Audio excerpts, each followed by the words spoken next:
morning, America. Chef Rob here, the Renal Chef. Welcome to my kitchen. Today we're going to make some pineapple upside down cake, a delicious summer dessert. Everybody will love it and it's easy to make, so let's get started. First we're going to start out, I use a light cake mix. This has 15% of the daily sodium requirements per serving, and you're going to get about 12 servings out of this 15 by 9 pan. We have 3 eggs. If you want a little bit fluffier, you can just do it and take the egg yolk out.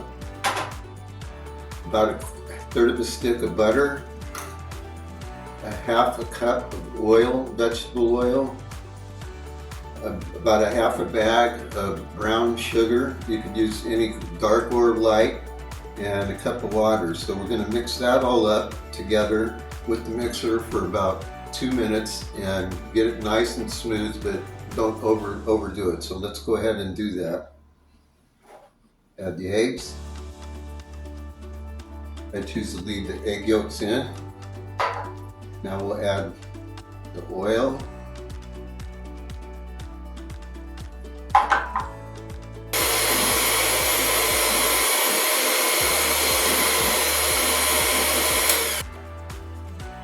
Okay, now that we've got the batter mixed, let's go ahead and set that aside for just a moment, and we'll prepare the pan that's going to receive the batter. And here's where we call it pineapple upside down cake. We build it from the bottom up when we bake it, and then thus when we turn it over, obviously it's cooked upside down, we got to right side it up. This recipe went back about hundreds of years when people cooked in cast iron skillets.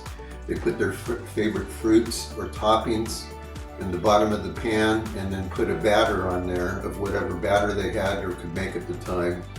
They would cook that down and then turn it over, and then cooking it on the bottom of the pan like that helps caramelize the fruits and the sugars and what you're putting in there, makes it really tasty. Notice so far no sodium in here, so let's go ahead and take care of this pan. I've got a 13 by 9 Pyrex type pan. You only grease the bottom of it, you want to leave the sides ungreased. So I did that with some spray, and we'll get going. So what we're going to do is we're going to line the pan with the pineapple rings, generally centered in there.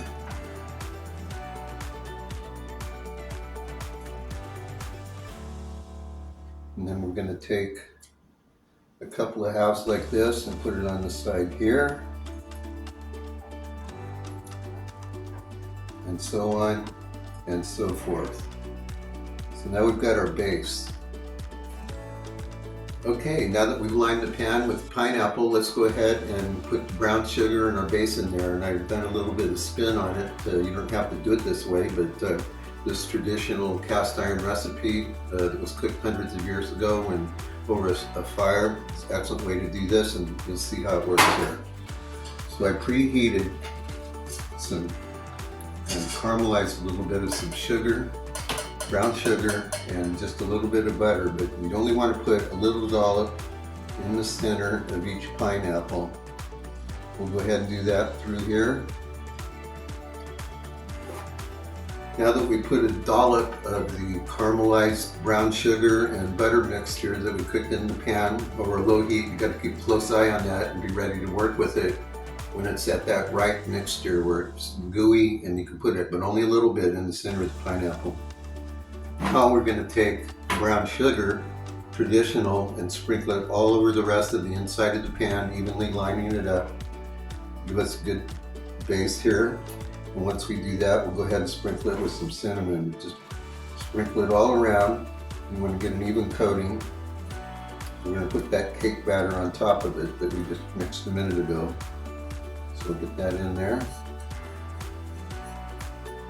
And you don't want to pack the brown sugar. If you just put it in there light, it'll help you when you're spreading it around. So do that.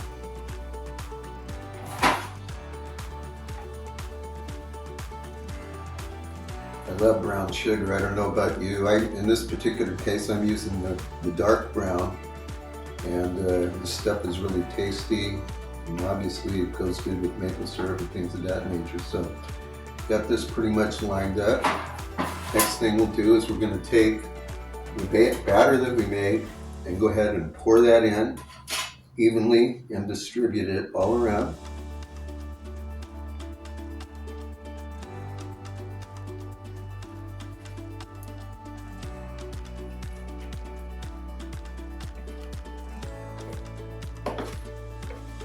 Get all that good stuff out of there.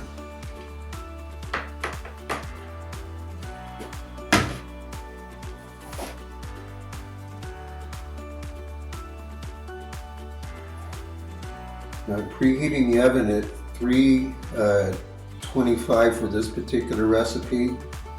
Okay, we cooked the pineapple upside down cake ended up cooking it for 35 minutes on this and put a toothpick in it. Nothing comes out, it's still a little bit fluffy in there. And so we let it cool down for about a half hour. And then I went around and scored the sides to help release it just in case. And here comes the real trick, turning it over and right-siding it up. So drum roll, please.